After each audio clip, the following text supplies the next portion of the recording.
Assalamualaikum warahmatullahi wabarakatuh. Здравствуйте. Nama saya Violeta Astapradja. Saya mengajar bahasa Rusia sesuai dengan metodologi yang disusun oleh Bapak Sunario Svenhaji. Metodologinya Bapak Sunario Svenhaji digunakan dalam kursus bahasa Rusia di Pusat Orientasi Rusia Indonesia, PORIN. Sekarang kita akan membahas tema yang sangat menarik.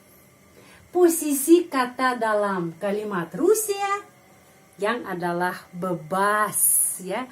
Tidak ada posisi kata dalam kalimat Rusia seperti bahasa Inggris, ya. Subjek dulu, terus kata kerja, sesudah kata kerja objek. Tapi dalam bahasa Rusia, posisi kata dalam kalimat Rusia bebas. Subjek dan objek bisa taruh di depan dan di belakang kata kerja. Ini disebut inversi, ya, inversia. Это inversia. Ini disebut inversi. Yang penting tidak berubah makna, ya. Maknanya tidak dirubah kalau kita menggunakan subjek dulu, terus kata kerja, terus objek, atau subjek dulu, objek, terus kata kerja, atau kata kerja, terus subjek, terus objek. Atau objek, setelah objek, subjek, setelah subjek, kata kerja. Atau kata kerja, terus subjek, setelah subjek, objek. Atau objek, kata kerja, dan subjek. Jadi bisa bebas dalam bahasa Rusia. Yang penting, kalau kita mau menggunakan bebas, kita harus tahu dasarnya biasanya, ya, itu subjek seperti dalam bahasa Inggris, ya, atau bahasa Indonesia. Subjek terus kata kerja, setelah ini objek penderita. Kita juga harus ingat, ya, kalau kalimat seperti ini subjeknya selalu dalam nominatif, ya, dalam nominatif. Ya, ti, kalau itu kata ganti orang, ya, ti, on, ana, ano, мы, вы, они. Kalau subjeknya ada nama, ya, Violeta, Anton, Irina, Olga, Adi. Itu subjek dalam nominatif. Terus ada kata kerja. Kata kerja bisa dalam present tense, bisa dalam waktu sekarang, bisa dalam past tense, dalam waktu lampau, atau dalam future tense, waktu yang akan datang. Juga bisa, ya, kata kerja. Dan subjeknya, objek penderita, ya, di sini dalam akusatif. Jadi, kalau di sini ada kata ganti orang, ya, adalah subjek penderita. Ya menjadi minya, ya, di sini minya harus bukan ya. Minya, ты menjadi тебя, он, его, она, ее, мы, нас, вы, вас, они, их. Di sini. Atau di sini nama orang, ya, nama orang. Dalam akusatif sudah ada pelajaran dalam channel ini, di channel ini sudah ada pelajaran tentang kata benda dalam akusatif, ya. Huruf apa di belakang kata benda harus dirubah sesuai dengan peraturan untuk kasus akusatif. Di sini akusatif. Jadi, yang kalimat yang kita harus tahu itu kalimat subjek, kata kerja, dan objek. Itu contohnya aku cinta kamu, ya. Aku subjek, cinta kata kerja, dan kamu objek penderita. Di sini saya ya cinta dalam present tense, ya. Люблю, terus kamu тебя. Я люблю тебя. Tapi bisa juga berubah tempat kata di kalimat ini. Bisa begini. Aku cinta kamu bisa bilang begini. Я тебя люблю. Jadi subjek, ya, terus тебя, objek, dan kata kerja di belakang kalimat. Juga boleh seperti itu. Karena posisi kata dalam kalimat Rusia bebas. Yang penting kita tahu yang itu, yang standarnya, ya, standarnya. subjek, kata kerja, objek. Karena itu, kalau sudah tahu di sini nominatif, di sini akusatif, kita bisa berubah tempatnya. Tetapi jangan berubah kasus, jangan berubah kasus. Subjeknya selalu di sini menjadi nominatif. Karena itu, kalau kita mau menyusun kalimat, menyusun dulu yang ini, subjek, kata kerja, objek. Setelah ini, kita bisa main dengan kata. Dan maknanya tidak dirubah. Lagi, aku cinta kamu lagi.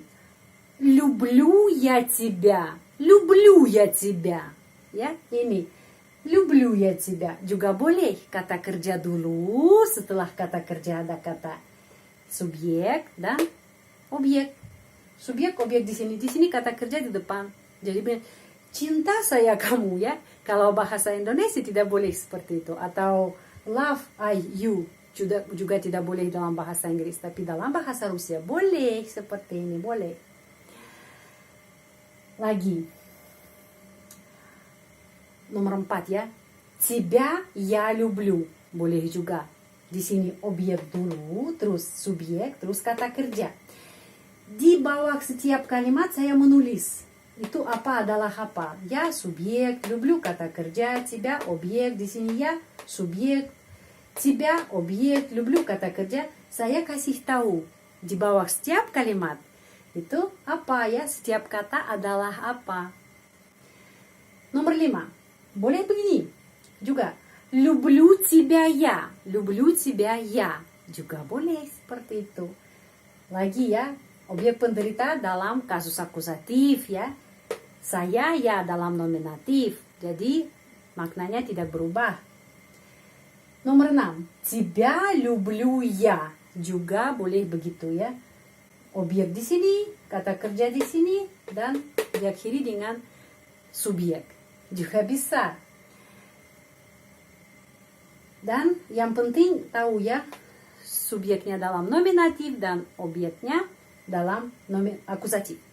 Itu baik kalau kalimat positif. Tetapi kalau kita mau menyusun kalimat negatif ya, di sana perlu perhatian kemana. Sebelum kata apa kita harus menggunakan tidak. Nie, bahasa Rusia nie, tidak. Silahkan catat, bahkan sampai sini saya nanti melanjutkan penjelasan.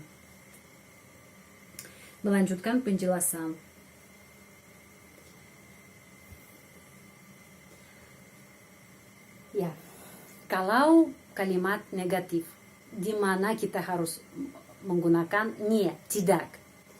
Я не люблю тебя. Jadi не harus sebelum kata kerja. Ya, kalau kita menulis di sini не, я люблю не тебя, maknanya berubah. Jadi saya cinta tapi bukan kamu. Ya, bukan kamu. Saya cinta tapi bukan kamu. Jadi не tempatnya tidak, не sebelum kata kerja. Sekarang saya coba ya, semuanya negatif, maknanya tidak dirubah, sama. Saya tidak cinta kamu. Я не люблю тебя. Не bacanya не, ya. Я не люблю тебя. Atau я тебя не люблю. Lagi di sini sebelum люблю ya, tidak sebelum люблю. Я тебя не люблю. Terus люблю di sini люблю ya, sebelum люблю не. Не люблю я тебя. Не люблю я тебя. Terus тебя я di sini не, ya di sini tidak. Sebelum kata kerja. Тебя я не люблю. Terus люблю lagi ya di depan. Jadi sebelum kata kerja. Не люблю тебя я. Terus тебя не люблю я. Тебя не люблю я. Dan juga di sini penting intonasi ya, intonasi. Kalau kita berubah tempat ya, ganti tempat dalam kalimat, tempat kata kerja. Sekarang silahkan perhatian ke ini. Dia tahu saya ya, di sini ada contoh. Dia tahu saya. Dia tahu saya. Он знает меня ya. Dia он. Kasus nominatif.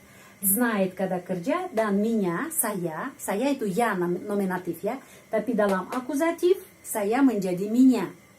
Jadi di sini juga ada ya subjek kata kerja dan objek penderita. Dalam kasus akusatif objek penderita. Di sini juga kita bisa main dengan kata. Begini bisa juga. Dia tahu saya, bisa begini. Он меня знает. Он subjek, terus objek langsung objek ya, dan kata kerja setelah ini. Знает он меня juga boleh. Kata kerja dulu. Objek dan setelah ini subjek. Меня он знает juga boleh. Меня objek, он subjek, setelah ini kata kerja знает. Знает меня он juga boleh seperti itu. Знает kata kerja, terus меня itu objek dan он subjek. Меня знает он, меня знает он. Меня objek penderita dulu ya. Sangat menarik. Boleh mulai kalimat dengan objek penderita. Меня objek, знает kata kerja dan он subjek. Terus kalau kita mau menyusun kalimat negatif ya, lagi ingat dari sini ya, ingat nye atau tidak dalam bahasa Indonesia harus ditempati sebelum kata kerja. Jadi dia tidak tahu saya. Он не знает меня. Он меня не знает. Не знает он меня. Меня он не знает. Не знает меня он. Dan меня не знает он. Juga bisa. Seperti ini. Kalau dalam kita mau menyusun kalimat tanya ya, kalimat tanya bagaimana. Kalau saya bertanya diri sendiri, apakah saya cinta kamu atau tidak? Mungkin itu cuma seperti mimpi ya, mungkin saya sebenarnya tidak cinta. Я люблю тебя.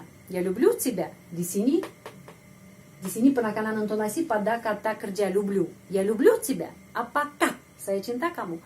Я люблю тебя. Atau я тебя люблю. Я тебя люблю. Jadi penekanan, intonasi penekanan pada kata kerja suka, cinta. Ya, люблю. Kenapa? Karena di sini makna pertanyaan tentang apa? Cinta atau tidak cinta? Karena itu penekanan intonasi pada kata kerja cinta, ya. Я тебя люблю. Люблю я тебя. Тебя я люблю. Люблю тебя я. Тебя люблю я.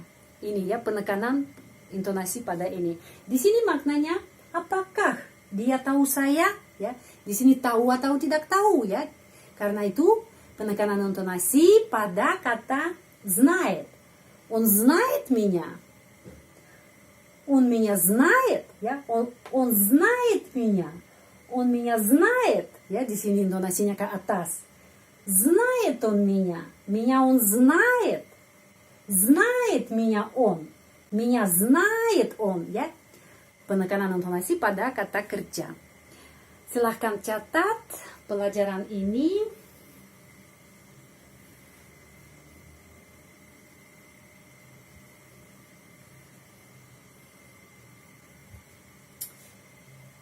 Sekarang kita punya grup WA secara gratis untuk peserta yang belajar bahasa Rusia di channel ini. Adminnya ada salah satu peserta yang belajar bahasa Rusia di channel ini yang terhormat, Bapak Roy. Bapak Roy setuju menjadi admin di grup WA ini secara sukarela. Jika Anda menulis SMS kepada Bapak Roy, Anda bisa gabung Anda ke grup WA. Di sini ada admin grup WA Bapak Roy. Ini nomor WA. Nomor WA-nya untuk Anda bergabung ke grup WA. Apa yang kegiatannya di grup WA? Dari pagi sampai malam kita membahas semua peraturan dalam bahasa Rusia, cara membaca, waktu sekarang, waktu lampau, waktu yang akan datang, dan lain-lain. Anda juga bisa bertanya langsung saya, karena saya selalu melihat HP saya, grup WA untuk peserta yang belajar bahasa Rusia. saya langsung menjawab, atau saya menjawab 1 jam lagi, saya menjawab pertanyaan Anda tentang tata bahasa Rusia. Jika Anda tidak begitu mengerti ya, atau ada pertanyaan tentang bahan pelajaran di video pelajaran di sini. Terima kasih banyak. Jika Anda tertarik dengan pelajaran bahasa Rusia di channel ini, silahkan tekan tombol subscribe dan like, dan jangan lupa menulis komen di bawah video ini. Terima kasih banyak, большое спасибо, sehat selalu, будьте здоровы, dan sampai ketemu lagi, до свидания.